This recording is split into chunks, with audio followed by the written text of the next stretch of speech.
Dear all, welcome back to my channel Biology Notes.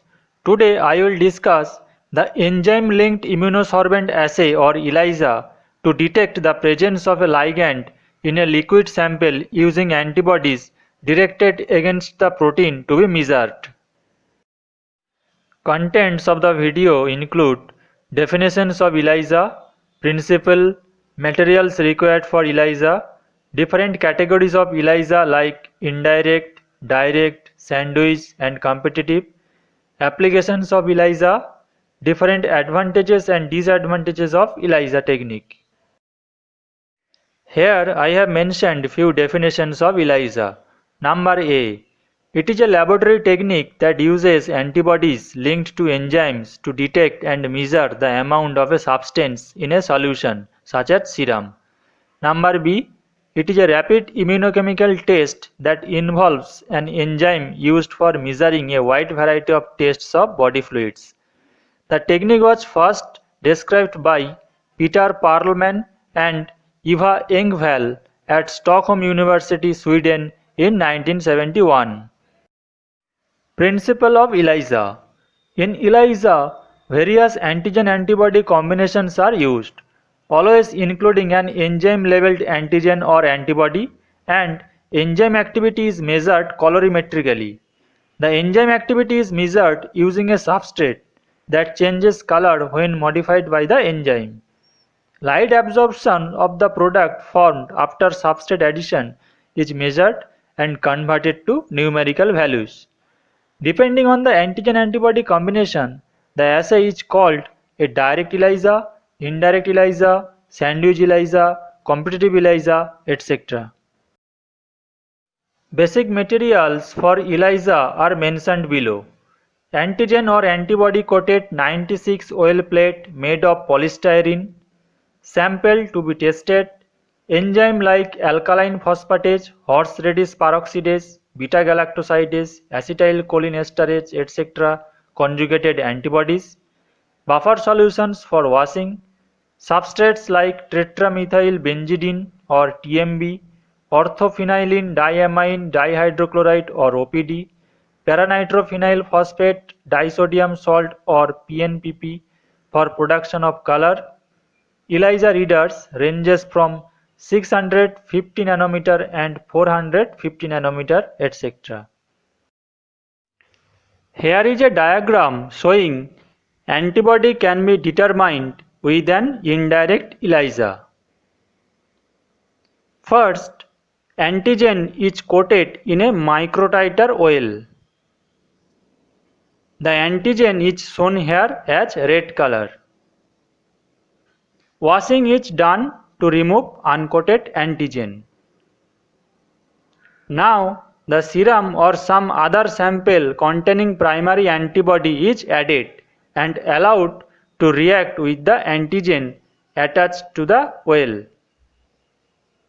Unbound excess free primary antibody is washed away.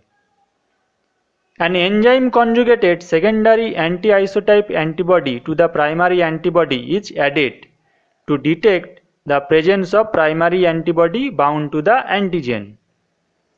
Any free enzyme conjugated secondary anti-isotype antibody is washed away and a substrate for the enzyme is added to produce color.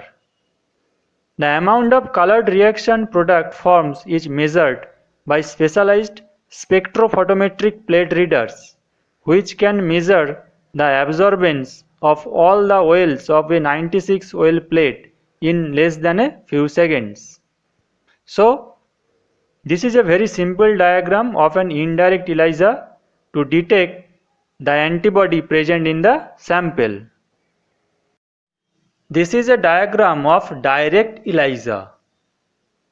First, a target protein is immobilized on the surface of microplate oils. Washing is done to remove free antigen. Then, directly an enzyme-labeled antibody to the target protein is added to bind with the antigen. After washing, substrate for the enzyme is added to produce the colored product, and the color is measured spectrophotometrically. So, this is a very simple diagram explaining the direct ELISA method. This is a diagram showing antigen can be determined with a sandwich ELISA. In this technique, the antibody rather than antigen is immobilized on a microtiter well. Washing is done to remove excess free antibody. A sample containing antigen is added and allowed to react with the immobilized antibody. Washing is done to remove unbound antigen. Now, a second enzyme-linked antibody specific for a different epitope on the antigen is added and allowed to react with the bound antigen. Washing is done to remove any free secondary antibody. A substrate specific for enzyme is added and the colored reaction product is measured. So, in this way, antigen can be determined with a sandwich ELISA.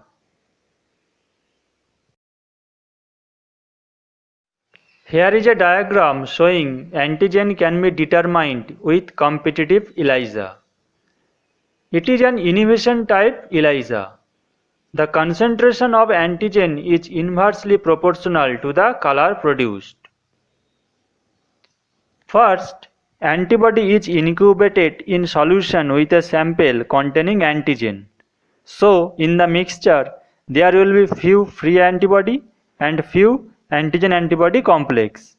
This antigen-antibody mixture is then added to an antigen-coated microtiter well.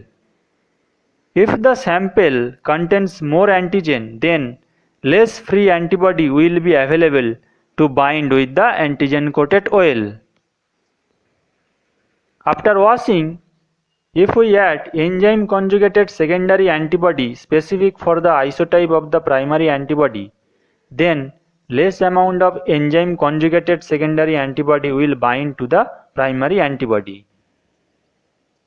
Now, if we add substrate to react with enzyme, then we will find less colored product due to the presence of less enzyme linked secondary antibody. So, unlike other types of ELISA, here less colored product indicates higher amount of antigen present in the test sample. So, this competitive ELISA also called as inhibition type of ELISA. Applications of ELISA. ELISA technique is used to detect serum antibody concentrations, detect potential food allergens like milk, peanuts, walnuts, almonds, eggs, etc. Tracking the spread of disease like HIV, bird flu, common colds, cholera, sexually transmitted disease, etc. Detect antigens like pregnancy hormones, drug allergens, genetically modified organisms, mad cow disease, etc. Detect antibodies in blood samples for past exposures of disease like Lyme disease, trichinosis, HIV, bird flu, etc. Advantages of ELISA. High sensitivity and specificity. Detect antigens at the picogram level in a very specific manner due to the use of antibodies. High throughput. Assay can be easily adapted to 384 well plates. Easy to perform.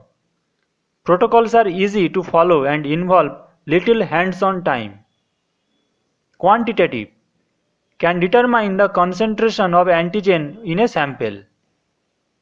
Possibility to test various sample types: serum, plasma, cellular and tissue extracts, urine and saliva among others, etc.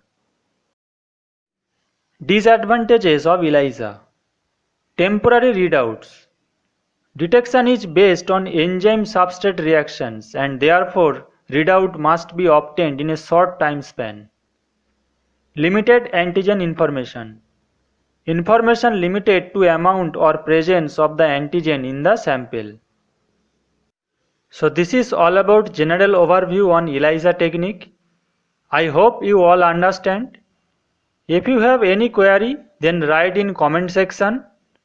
Subscribe my channel, press the bell icon for notification of new video and share the video.